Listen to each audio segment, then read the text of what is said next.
Hey everyone, welcome back to the channel, Common Denominator. It's a beautiful evening here in Southern California. The weather is amazing. It's cool. It's probably in the mid to low 70s right now. It's about 7:45. Sun's getting ready to set over there, and I wanted to talk about here at the park chilling. I wanted to talk about a very important topic, continuing with the thread of discussion that I've had on this channel. What I'm doing on this channel is all the ideas I have about this topic, I'm releasing them little by little.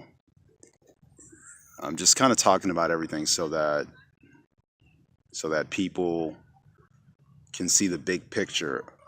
It's not really for entertainment. This is for the improvement and the betterment of the black culture, and for those of us like myself who are struggling to understand what happened with the black culture. There's the comment section underneath these videos you can check out and comment, and I'll respond. I'm usually pretty good with responding.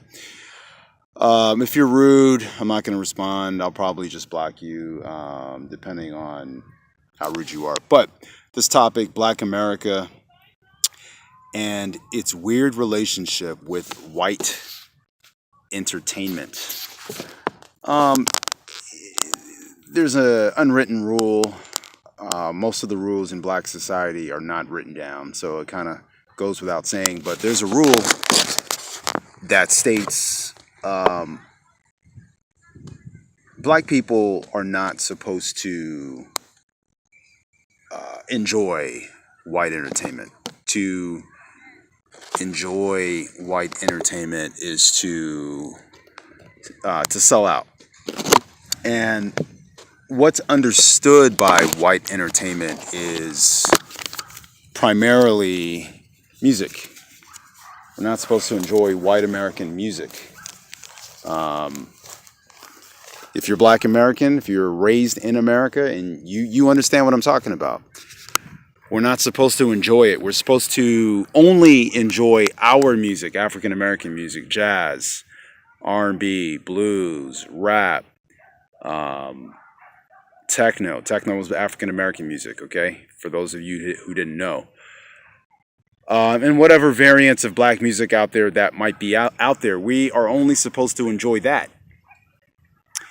However, there are hypocritical exceptions to this rule that have been put in play by those in the influencing class. I'll call them the influencing class, because they themselves will partake. And to further demonstrate the levels of hypocrisy within our community when it comes to white entertainment, we even take part in the Golden Globes, we take part in the Oscars, we take part in the Emmys. We take part in all of these functions that are aspects of white American culture. And if our entertainers are not included in these awards, if they're not given awards, based on our personal biases or whatever metrics that might be out there, then we have hashtags such as Oscars so white that might pop up, criticizing the establishment for not playing our music. So, like all things, African Americans, we like to, instead of just having our own awards for acting, our own awards for everything else, and just kind of ignoring the Oscars and ignoring everything else, we want to include ourselves, but then we want to dismiss their music as trash. Let me give you an example. Their music and their culture.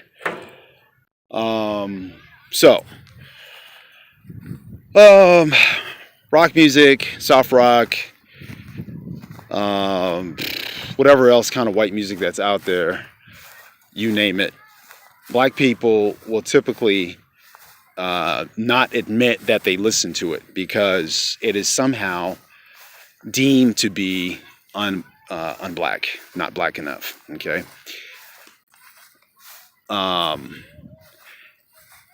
so when it comes to other entertainment forms such as movies, we indulge ourselves in white movies in um, any genre. When it comes to action, movies with Tom Cruise, Mission Impossible.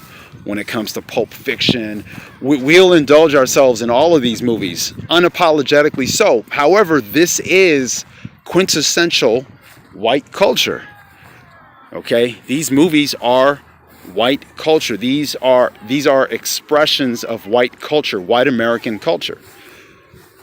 Okay, it's almost as if we don't mind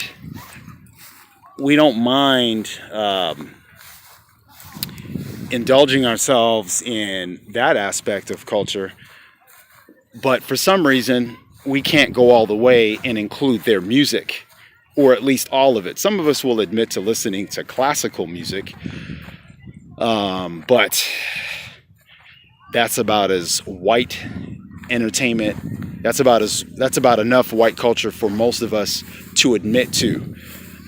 Essentially, Black Americans have a very racist outlook and belief system when it comes to accepting culture, and it's a very hypocritical. It's kind of like this bifurcated way. White Americans will call you the N-word, and then want to get your signature from a famous basketball player or a famous actor. It's a very, very strange relationship. I've heard people discuss it, and Black Americans have it as well. We've compartmentalized this racist attitude towards their music and their culture, and we call it corny, we call it whack, we call it trash. But then we'll fully indulge ourselves in the movies, Transformers, the themes. Doesn't matter what it is. We'll indulge ourselves in it and enjoy it. So yeah, that's Black America's weird relationship with white culture. We claim to, we're racist. Let's be honest, we're racist when it comes to their culture, but then we accept some things. And if you stack it up, they listen to far more black music than we listen to white music. They are very, very, very, very well aware of black things. And when you really look at things, it almost makes African Americans look more racist than whites.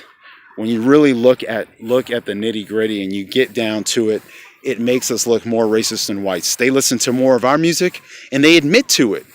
We won't. We may secretly listen to their music. I listen to everything that sounds good. That's my rule, regardless of race, because that's the only way you can truly be a non-racist. If you decide you're not going to listen to something because it's only quote unquote for white people, you're a racist. Anyway, this is Common Denominator. Peace.